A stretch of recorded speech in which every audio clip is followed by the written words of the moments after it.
श्रद्धांजलि स्टडी हब्र आज एते भल रिजल्ट हेची ताले सर आपण कोन कहबाकू चाहिबे रिजल्ट उपरे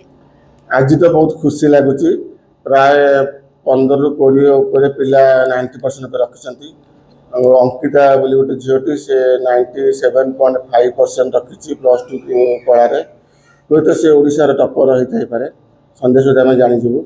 और बहुत पिला 90% रखिंट 500 पर तो पाखापाखि 50 ରୁ अधिक पिला रखिंट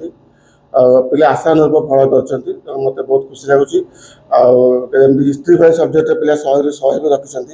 तेणु समस्त सार मान को मैडम मान को धन्यवाद दूसरी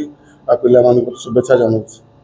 सर आपण मतरे श्रद्धांजलि स्टडी हब एमती को स्ट्राटेजी को अपनाए जोटा कि पिला मानु को प्रत्येक वर्ष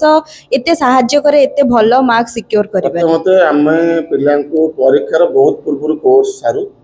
रिवीजन पर एम्फासिस दो और वीएसटी एग्जाम करू समस्त वीएसटी करते आमे भी वीएसटी करू वीएसटी रे आमे सब ग्रुप करके मेंटर चीफ मेंटर अलर्ट करू लास्ट 2 मास धरी पिला को से माने आम मेंटर को गाइडेंस रहंती पेरेंट्स माने भी हम गाइडेंस रहंती तेणु एटा रिजल्ट होपा गोटे बहुत मुख्य कारण।